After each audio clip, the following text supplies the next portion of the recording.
bulan kedua ya. 1/12 sudah kita lalui. Selesai ya. Aman Januari? Aman ya.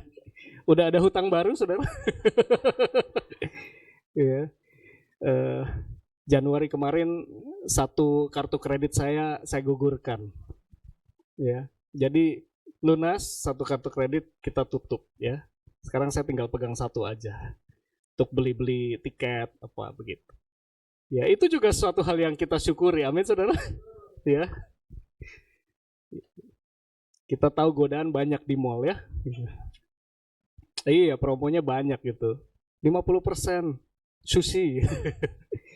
Tapi jangan goyah, Saudara. Tujuan kita mau tutup, bukan mau buka tambah banyak ya. Iya.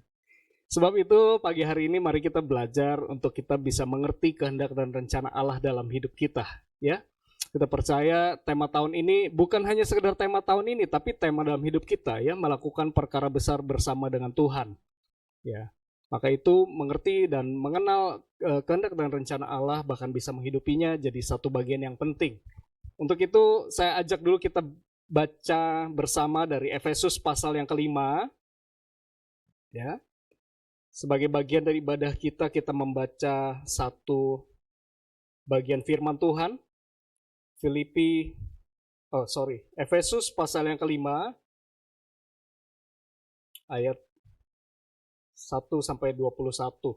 Saya bacakan, Bapak Ibu Saudara menyimak ya, supaya kita ada jangkarnya gitu. Kita lewat perikop ini.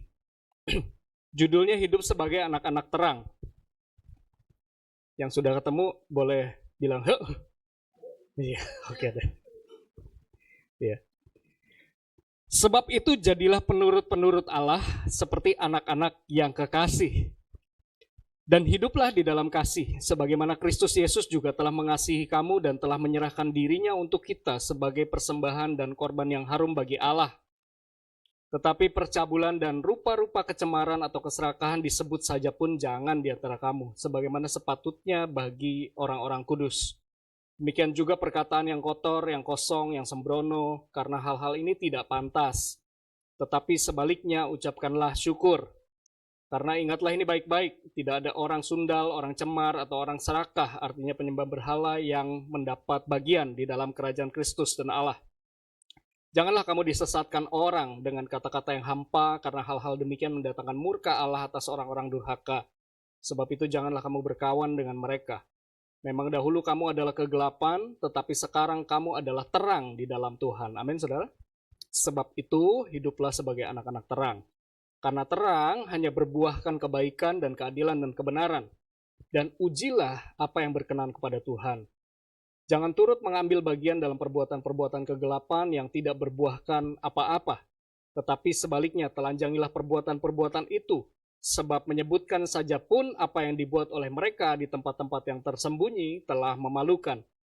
Tetapi segala sesuatu yang sudah ditelanjangi oleh terang itu menjadi nampak, sebab semua yang nampak adalah terang.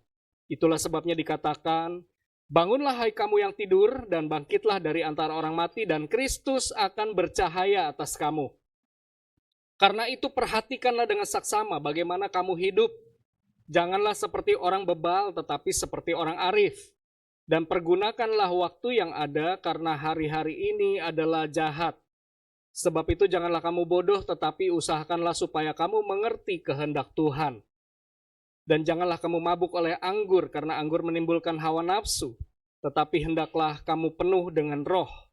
Dan berkata-katalah seorang pada yang lain dalam mazmur, kidung puji-pujian, dan nyanyian rohani. Bernyanyi dan bersoraklah bagi Tuhan dengan segenap hati. Ucaplah syukur senantiasa atas segala sesuatu dalam nama Tuhan kita Yesus Kristus kepada Allah dan Bapa kita. Dan rendahkanlah dirimu seorang kepada yang lain di dalam takut akan Kristus. Saya akan highlight 3 ayat dari perikop ini, yaitu ayat 15 sampai ayat 17. Boleh muncul di layar.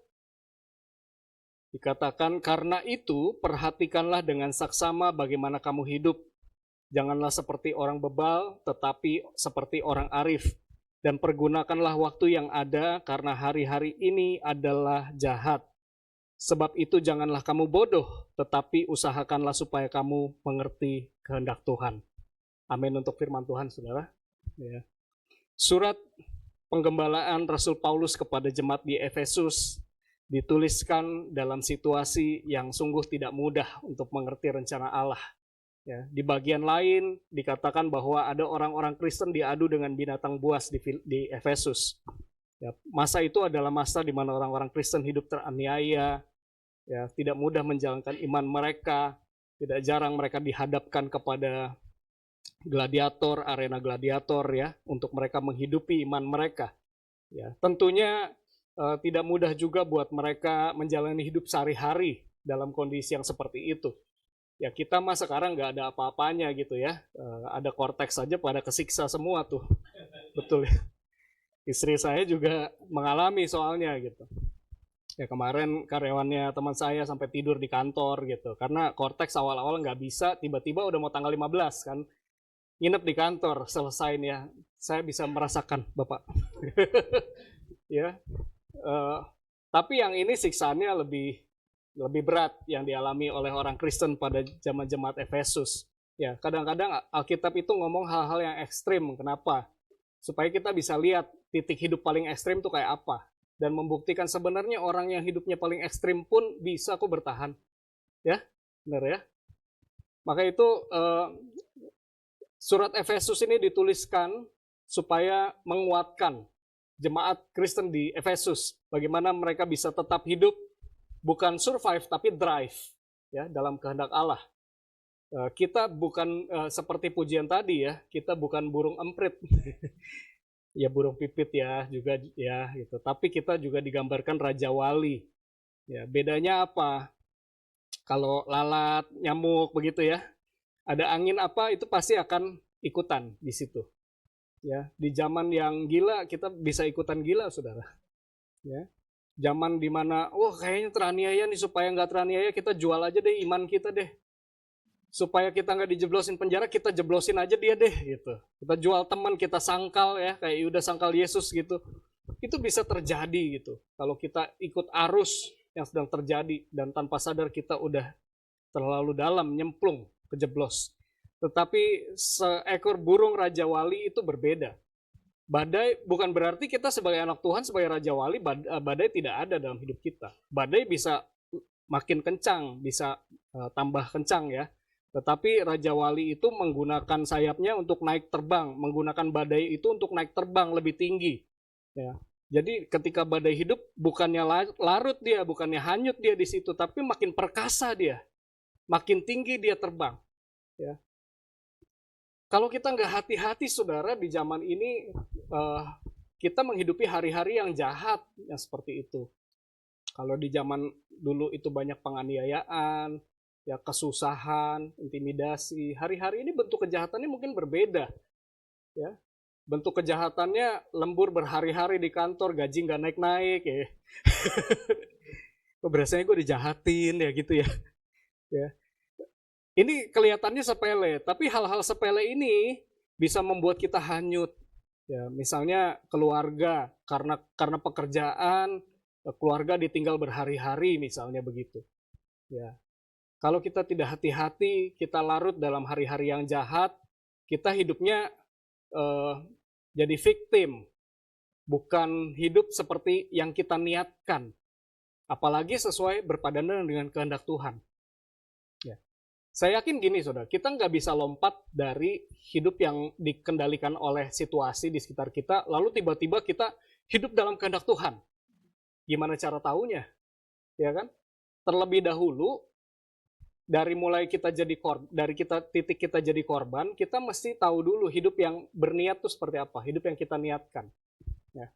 Kalau kita berniat untuk membangun keluarga yang kuat, ya tindakannya mesti selaras ke situ. Kalau tidak, kita akan drive oleh situasi.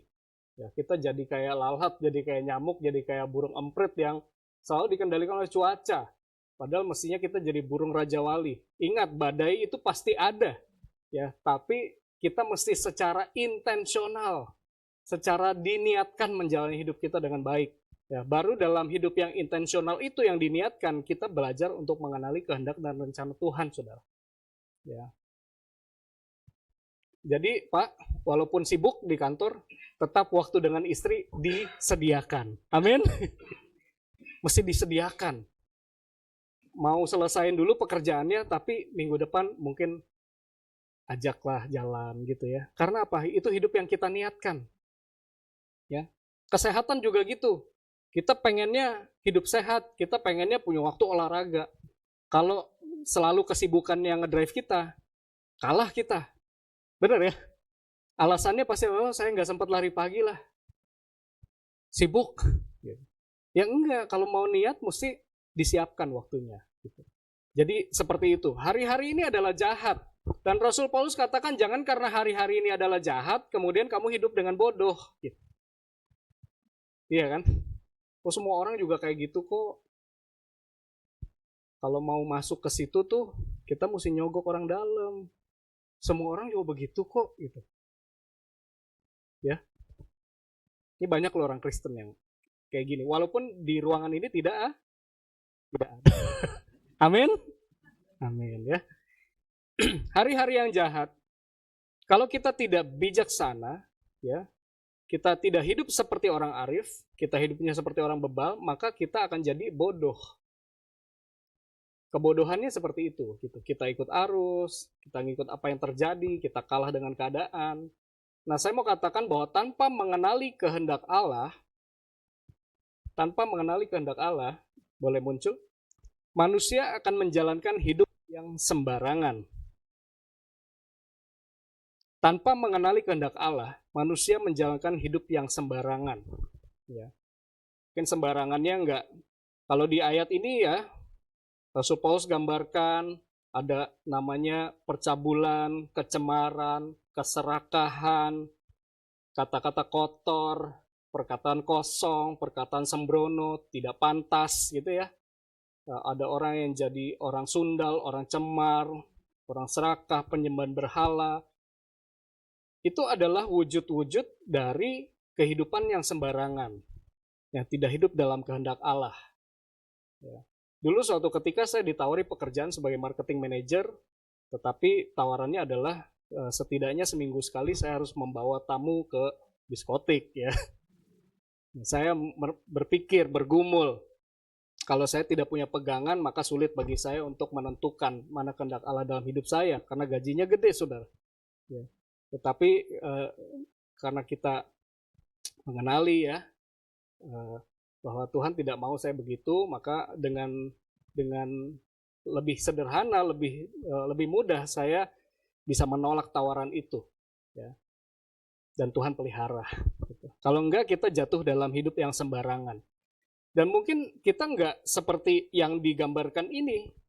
Oh saya kata-katanya baik, saya tidak ada tuh bentuk-bentuk percabulan dalam hidup saya, kecemaran, serakahan, itu tidak ada gitu ya. Tetapi mungkin kita bisa jatuh dalam kondisi seperti ini yang digambarkan oleh Gordon Dahl.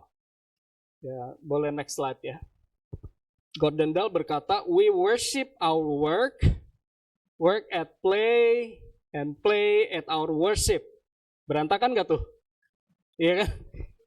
Ini manusia nih, kecenderungannya begini nih. Manusia menyembah pekerjaannya. Bekerja saat seharusnya bermain. Ya kan? Bagi liburan aja bawa laptop. Dan bermain-main saat menyembah, saat beribadah. Hidup jadi berantakan saudara. Kita nggak tahu. Kalau kita dalam kondisi seperti ini, boro-boro mau kenal kehendak Tuhan. Kejauhan. Ya. Saudara mau undang pengkhotbah siapa juga. Gitu. Kalau saudara hidupnya masih kayak gini nih, menyembah pekerjaannya, bekerja waktu bermain, ya, bermain-main saat menyembah, gitu. Kita jadi nggak tahu lagi mana prioritas dalam hidup kita. Mana hal penting, mana hal yang lebih penting. Ya kan? Karena kita sudah larut dalam dunia. Sehingga kita kehilangan jati diri kita. Kehilangan akal sehat, hati nurani. Boro-boro kita bisa ngerti kehendak Tuhan. Nah soal kehendak Tuhan, bagaimana mengerti kehendak dan rencana Tuhan? Ini pertanyaan dari zaman purba, saudara. Yang tanya bukan orang tidak mengenal Tuhan, tapi banyak orang Kristen juga merasa setelah bertahun-tahun ikut Tuhan sulit sekali mengerti kehendak dan rencana Tuhan. Kehendak Tuhan tuh yang kayak apa? Kalau saudara cari gitu ya, cari kehendak Tuhan dalam bentuk, oh saya mau beli mobil, Tuhan maunya saya beli mobil yang warna merah atau warna hitam ya? Mungkin saudara nggak akan dapat jawabannya tuh. Nggak akan ada suara mengguntur dari langit gitu ya. Oh, Yose beli yang hijau. Hijau apa Tuhan? Banyak banget. Hijau muntah kucing? Iya kan? Atau pasangan hidup saya nanti namanya siapa? Iya kan? Saudara suku apa? Kemarin tumbler saya ketinggalan di mall.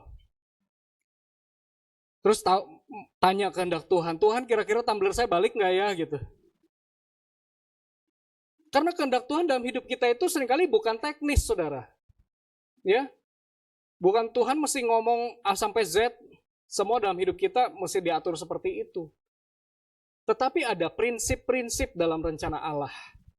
Nah ini yang perlu kita memiliki kepekaan terhadap prinsip-prinsip ini. Ya, mau pilih pasangan hidup seperti apa, itu sepenuhnya ada di tangan kita. Tapi prinsip-prinsipnya Tuhan dalam kita mencari pasangan hidup, atau kita mencari pekerjaan, atau kita menentukan sebuah pilihan, ini ada prinsip. Kalau kita cari sesuatu yang teknis, ini yang agama lakukan.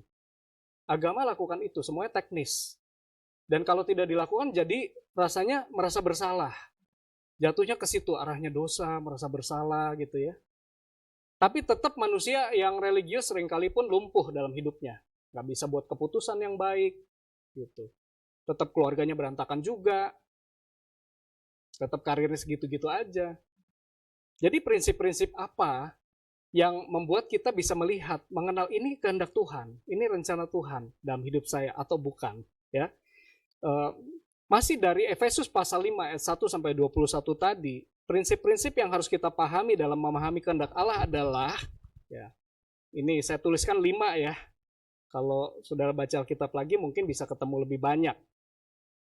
Ini kan kunyahan saya. Saya baca, saya kunyah gitu ya, saya sampaikan. Nah prinsip yang pertama itu Efesus 5 ayat 1, jadilah penurut-penurut Allah seperti anak-anak yang kekasih.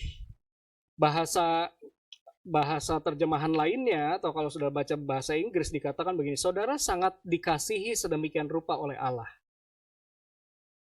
Kalau saudara tahu saudara sangat dikasihi Tuhan, maka turutilah Tuhan. Ya, kenapa kita mesti ngikutin dunia? Sedangkan ada pribadi yang begitu mengasihi kita, yang kasihnya tidak bersyarat dalam hidup kita. Maka prinsip yang pertama, pahami bahwa kita dikasihi oleh Allah, saudara. Kadang-kadang saudara mau pilih sesuatu salah. Ya.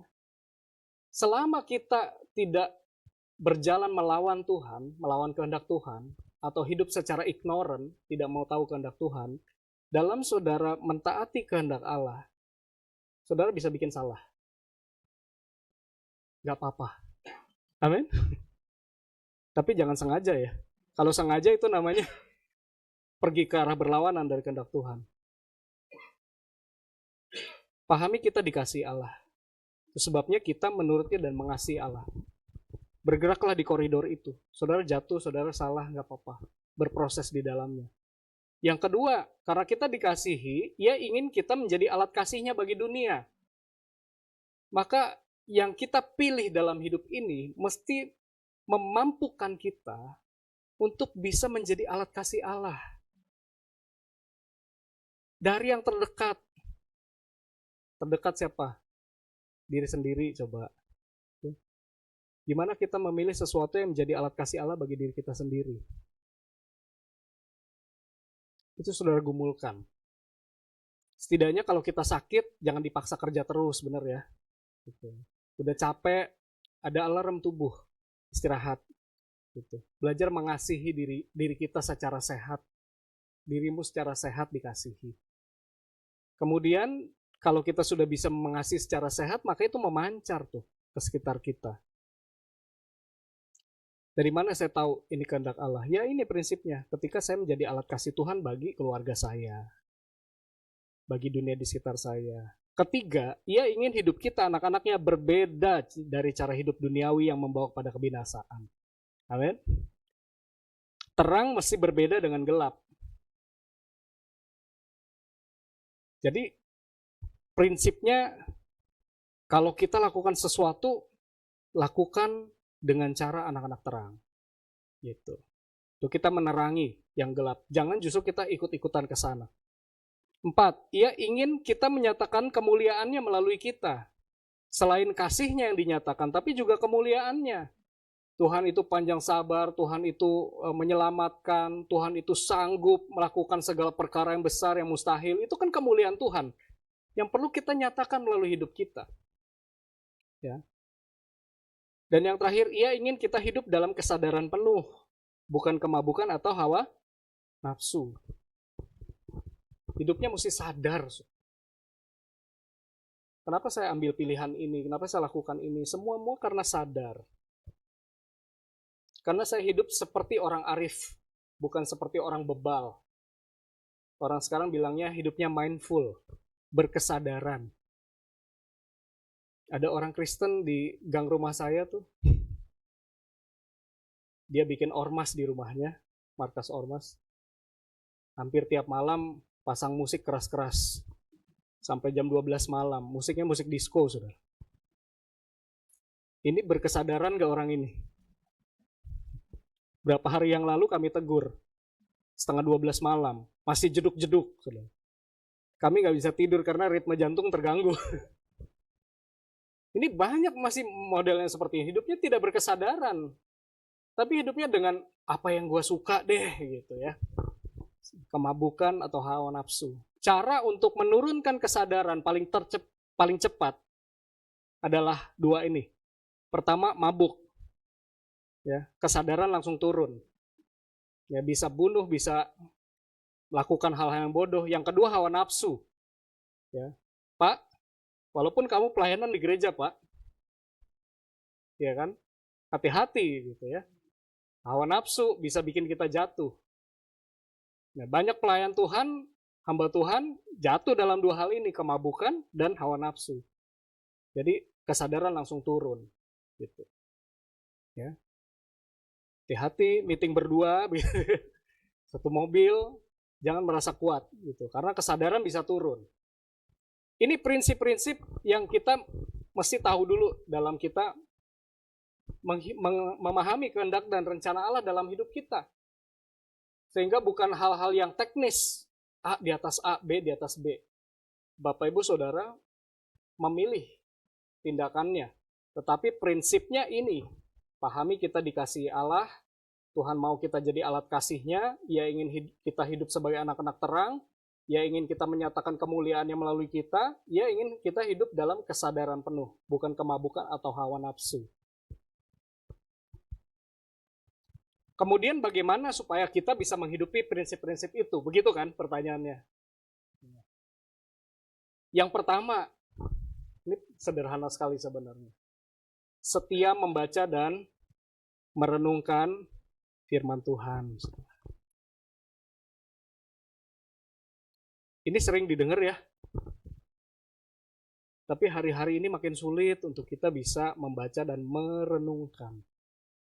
Membaca mungkin masih bisa, tapi kita kurang waktu untuk benar-benar duduk memeditasikan firman Tuhan, menurunkan dalam hati kita, pikiran dan tindakan.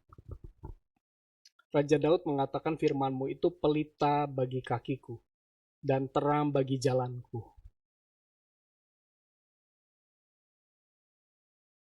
Raja Daud, seorang raja besar Israel, tanggung jawabnya besar di pundaknya. Dia juga banyak bikin salah dalam hidupnya. Betul ya? Tapi suatu ketika dia tulis Mazmur 119. Dulu saya belajar tentang Mazmur 119 dan saya melihat betapa ajaibnya Mazmur ini. Kenapa? Karena Mazmur ini adalah puisi akrostiknya Daud, menggambarkan kecintaannya akan firman Tuhan. Dalam Mazmur 119 ada 22 bagian menurut huruf Ibrani. Alef sampai Tau. Ya, Alef sampai Tau. Dan masing-masing menjadi huruf pertama dari satu bab itu. Kalau sudah lihat ayat 1 sampai ayat 7 itu hurufnya Alef. Ayat 8 sampai 15 hurufnya Bet. Dan Daud kupas tentang firman Tuhan ini.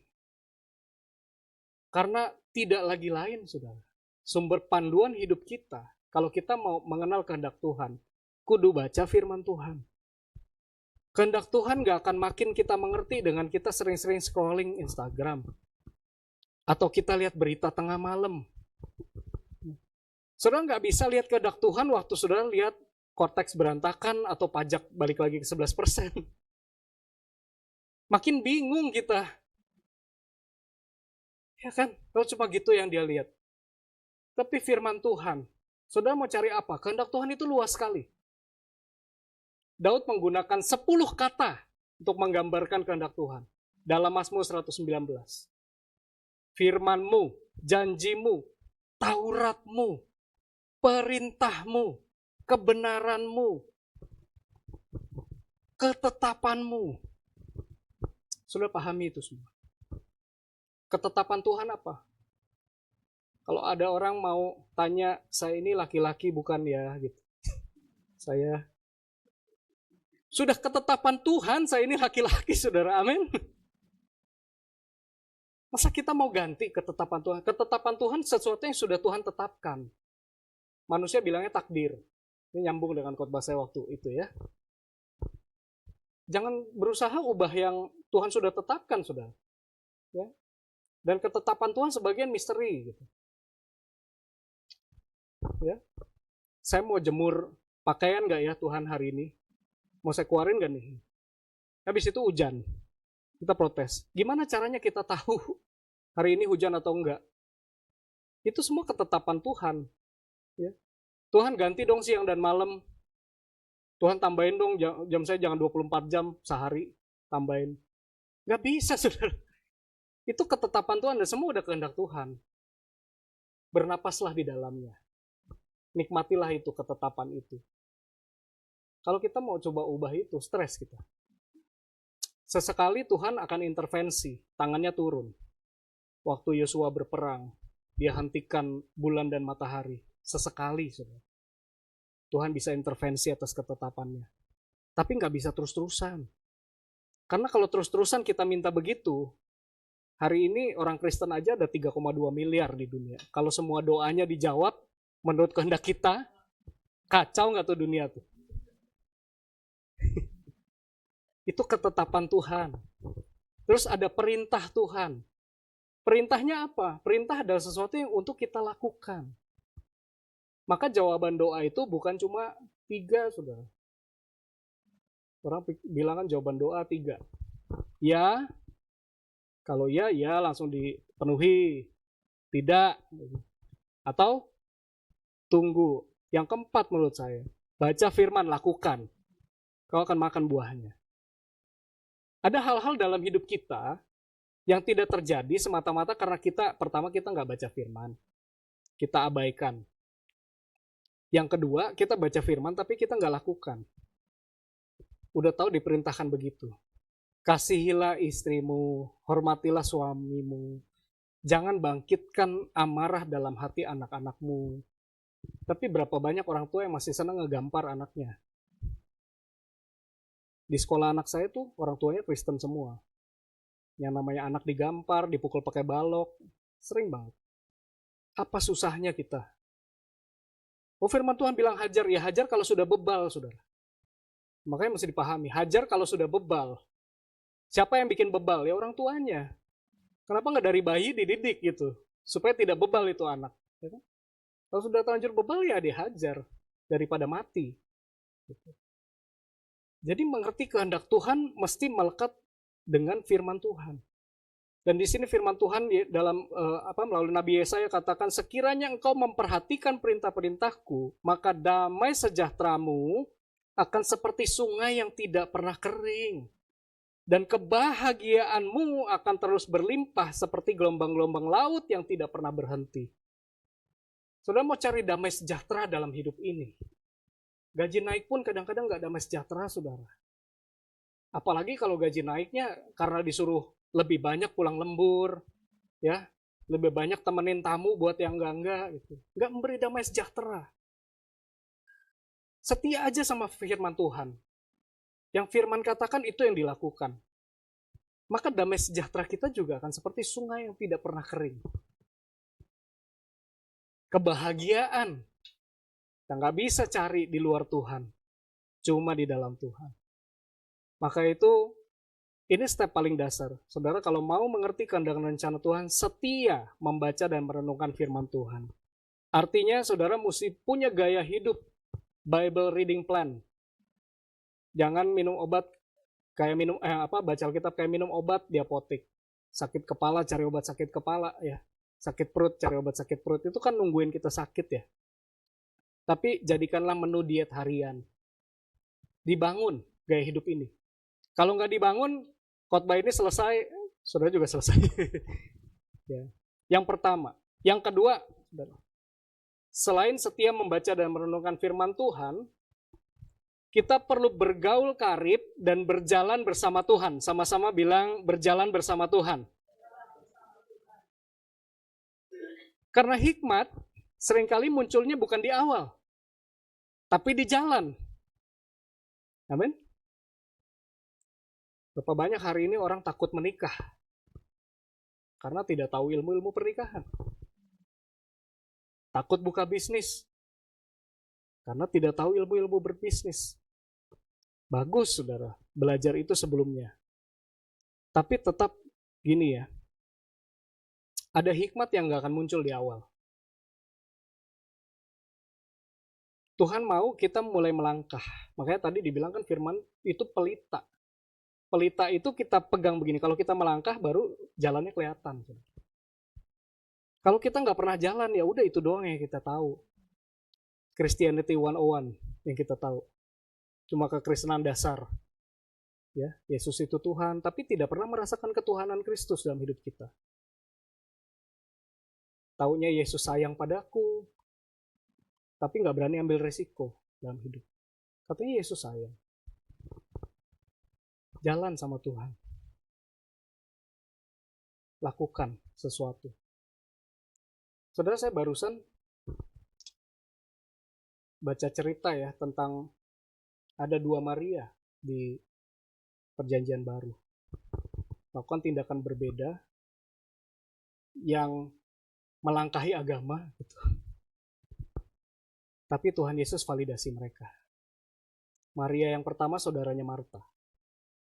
Saudara tahu waktu Yesus datang ke rumah Maria Marta, kemudian Marta sibuk di dapur.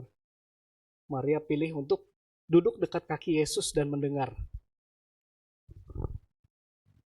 Kalau saudara adalah orang banyak yang melihat kejadian itu, kira-kira saudara akan memvalidasi siapa? Siapa yang tindakannya benar? Saya kasih konteks budaya ya. Pada saat itu, biasanya yang duduk di dekat kaki rabi dan mendengarkan pengajaran rabi adalah laki-laki. Persis kayak orang sholat Jumat sekarang.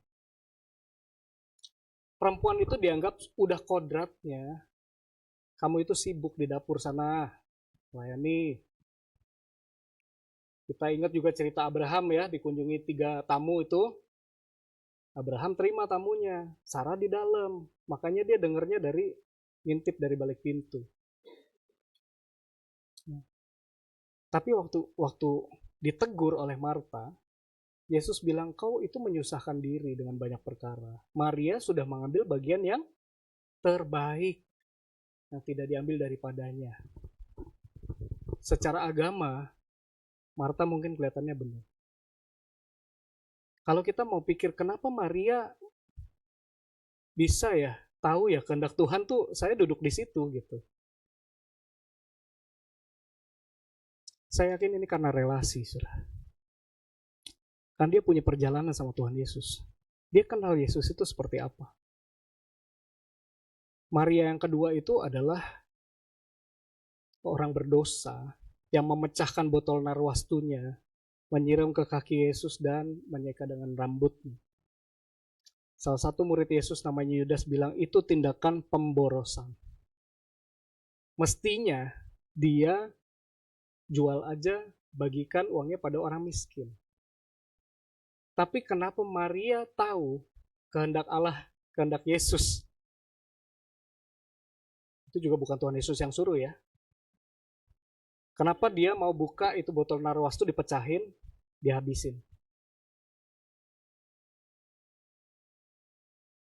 Saya yakin ini juga karena relasi. Dan balik lagi, kehendak Tuhan itu tidak teknis. Kita nggak tahu Maria duduk di kaki Yesus itu apa benar-benar itu teknis, itu kehendaknya Yesus. Dia harus duduk sini. Enggak, mungkin itu pilihan hatinya dia. Maria yang melakukan tindakan pemborosan, mungkin itu pilihan hatinya dia. Saudara tahu Raja Daud bangun bait suci? Itu bukan perintah Tuhan.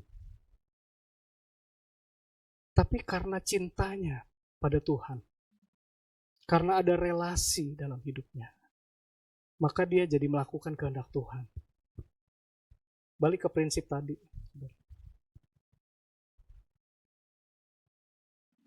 Saudara nggak akan paham hal-hal seperti ini kalau saudara nggak pernah rasa yang namanya bergaul karib dan berjalan bersama Tuhan.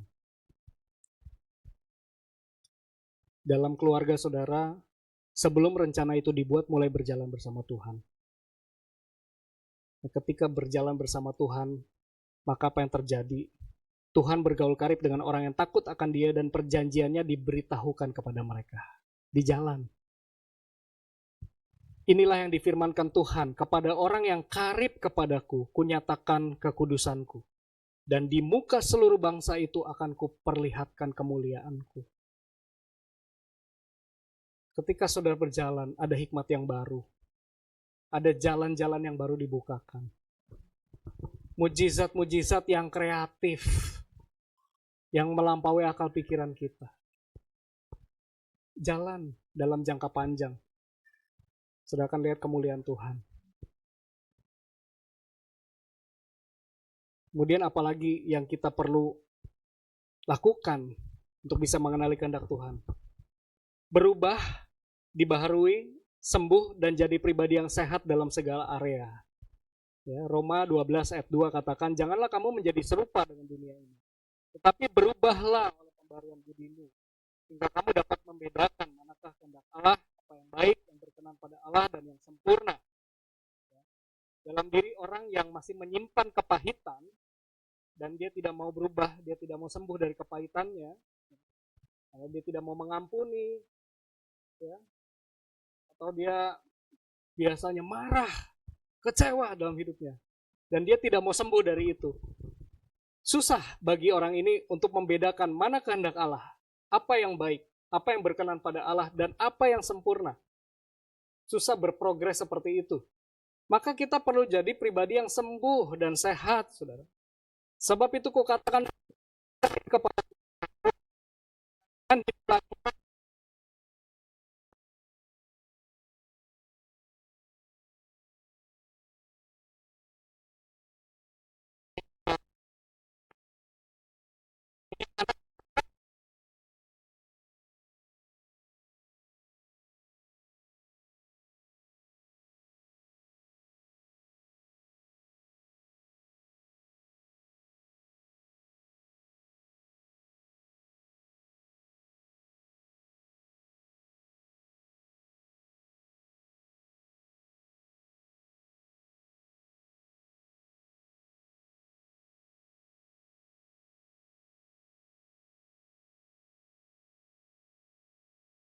di dalam hati kita. Mic-nya mati ya tadi? Oh, oke.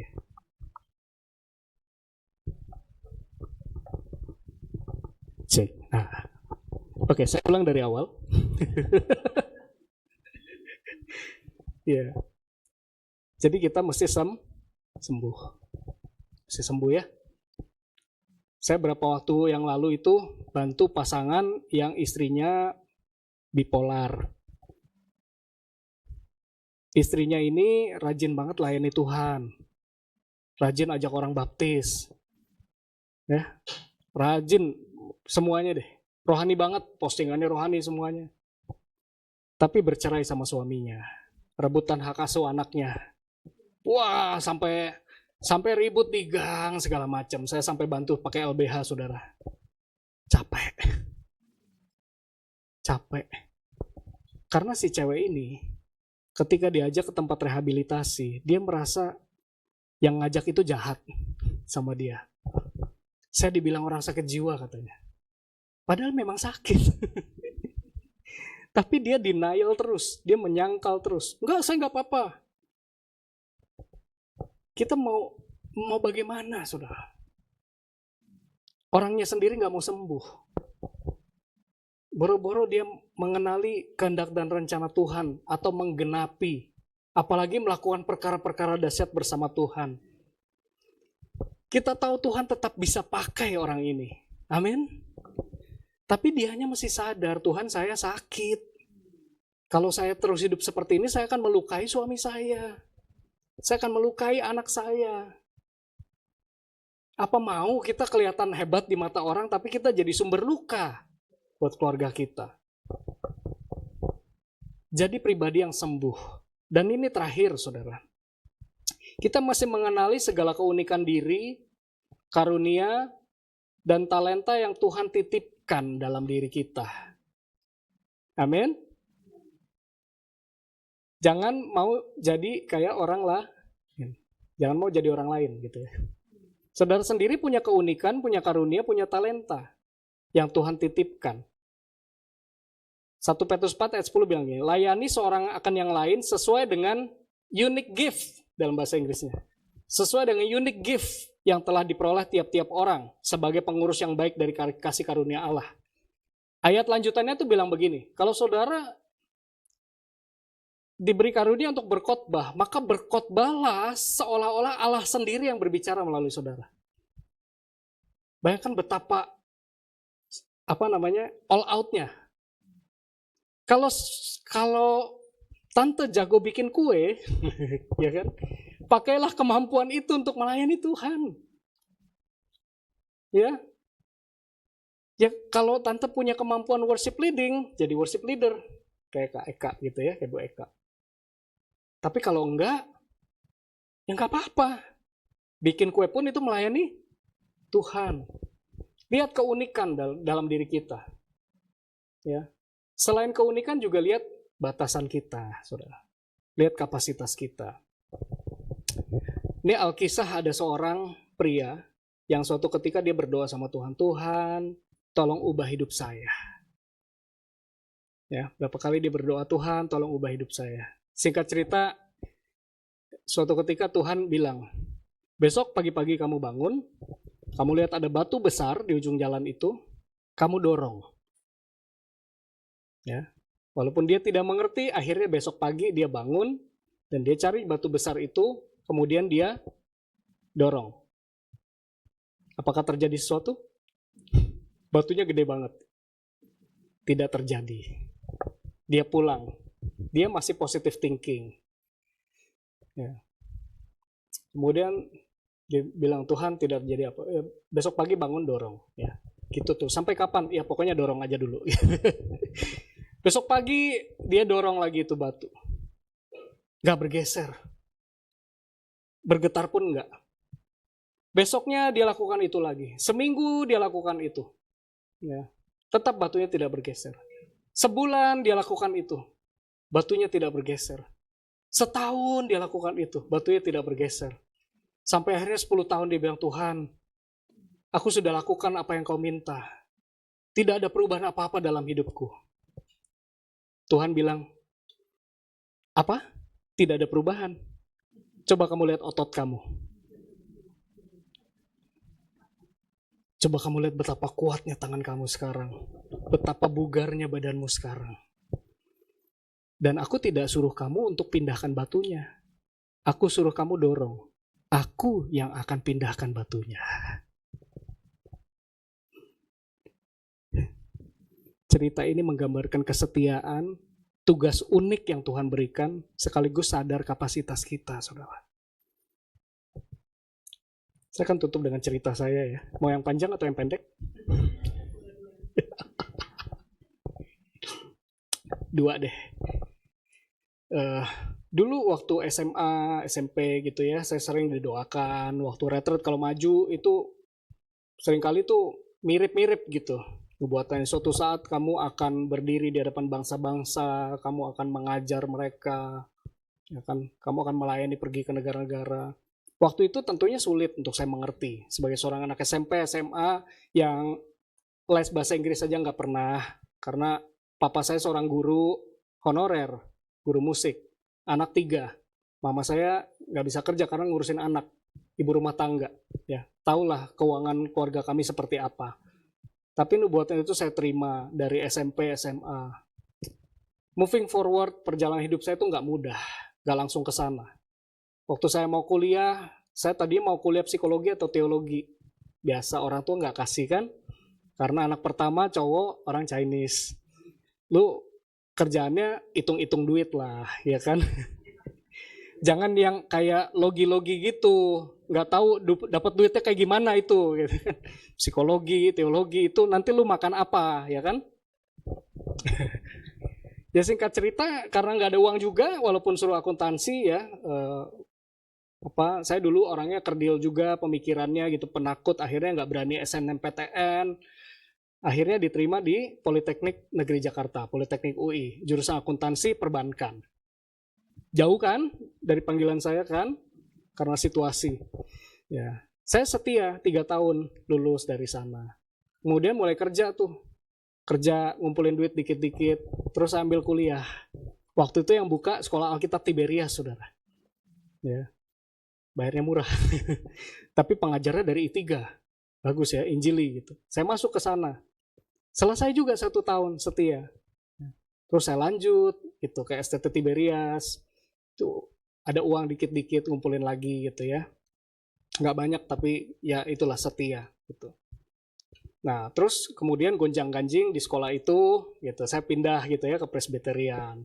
Nah, pas mau lulus salah saya juga sih, pas mau lulus bersamaan saya lulus 2013 tapi saya sebelum itu nikah 2012. Ya, karena apa? Karena Valentine-nya saya ini pacar saya ini kami pacaran udah lama.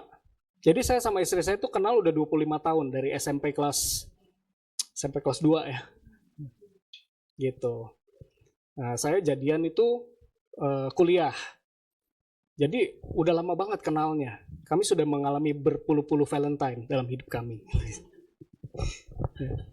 Mau menikah, sebulan sebelum menikah saya resign dari pekerjaan. Karena itu, saya stuck di gudang kan waktu itu kan, kerja di gudang, terus resign karena ada konflik segala macam. Nah itu, disitulah saya ditawarin balik lagi ke perusahaan itu, pegang marketing, mau nggak gitu. Susah, saya butuh uang buat menikah. Tapi ya udah akhirnya saya nggak terima, nggak ambil, saya coba survive. Ya, di situ Tuhan kasih saya anak les 1 orang. Ngajar les matematika pakai bahasa Inggris. Nah itu latihan saya di situ sudah. Saya latihan tuh 1 tahun, bahkan lebih kayaknya 2 tahun. Kemudian 2014 anak saya lahir, Joanna lahir, September, Desember saya masuk CBN, Cahaya Bagi Negeri. Dari situlah keuangan kami mulai membaik, gitu ya. Awalnya jadi kepala counseling center di sana. Kemudian ditugaskan untuk bikin platform Superbook Sunday School di Indonesia. Nah, di akhir 2016 ternyata Superbook Sunday School itu ada di 7 negara di Asia. 2016 saya dikirim ke Kambodia untuk melatih 7 negara. Itu penggenapan mulai terjadi. Ya. 2020 pandemi gitu ya. Nah, saya sempat sakit dan segala macam. Surut lagi pandemi, saya pikir semuanya udah kali selesai. 2021 saya kerja di Asia Evangelical Alliance. Diminta untuk menjadi capacity building coordinator buat 18 negara, saudara. Sampai hari ini, saya ada di Rise Movement. Movement untuk membangkitkan anak-anak muda di kurang lebih 37 negara Asia saat ini. Saya cuma setia, saudara. Ya. Bagaimana mengerti kehendak Tuhan? Kadang-kadang naik turun dalam hidup saya. Cuma saya pakai prinsip ini yang saya pelajari. Setia. Cerita pendeknya adalah 2023, bulan Oktober, kontrak saya dengan Asia Evangelical Alliance selesai. Dan pada saat itu juga saya nggak tahu mau kerja apa. Yang saya lakukan, saya nggak tahu, sempat melayani nggak ya? Kalau nggak salah nggak sih, karena saya ambil sabat. Saya ambil sabat. Secara manusia, saya nggak tahu mau bikin apa sebenarnya. Tapi saya tetapkan hati, saya mau ambil sabat di hadapan Tuhan. Saya mau tanya Tuhan, abis ini apa? Apa mau lanjut ke dunia pelayanan lagi? Atau mau buka toko bakmi? Ya kan? Atau mau dilempar ke Garut sama Pak Andi? Ya Pak ya. Itu habis Pak kontrak saya Pak. Saya nggak tahu tuh 2024 itu nggak ada jadwal di akhir tahun. Sampai bulan Januari belum ada kabar. Bulan Februari baru saya dikontak sama namanya David Rowe, itu leader saya sekarang. Kami lagi cari koordinator buat Indonesia gitu. Dari situ ternyata 2024 Agustus pegang conference besar. Itu nggak ada planning lagi, September berangkat conference ke Korea 2 kali. Saya juga mengalami saat-saat gelap, saat nggak tahu mau ngapain, saat nggak punya planning. Tapi dalam segala hal, saya bisa bilang gini, ini penutup saya ya, dengarkan baik-baik saudara. Hidup kita kadang-kadang rasanya random. Random itu acak. Ya. Tapi tidak akan pernah chaos. Acak, tapi tidak akan pernah kacau. Karena Tuhan membuat segala sesuatu indah pada waktunya. Bahkan dia memberikan kekekalan dalam hati manusia. BIMK bilang memberikan keinginan dan harapan dalam hati manusia.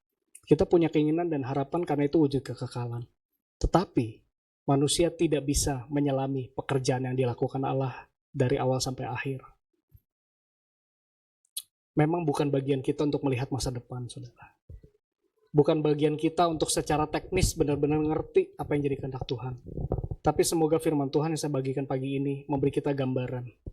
Bagaimana kita bisa melihat dan merasakan prinsip-prinsipnya Tuhan dalam hidup kita. Menikmati firman Tuhan. Jalan bareng Tuhan. Jadi pribadi yang sembuh. Dan kenali semua keunikan. Baik kelebihan maupun batasan dalam hidup kita. Tuhan Yesus memberkati. Mari kita semua bangkit berdiri.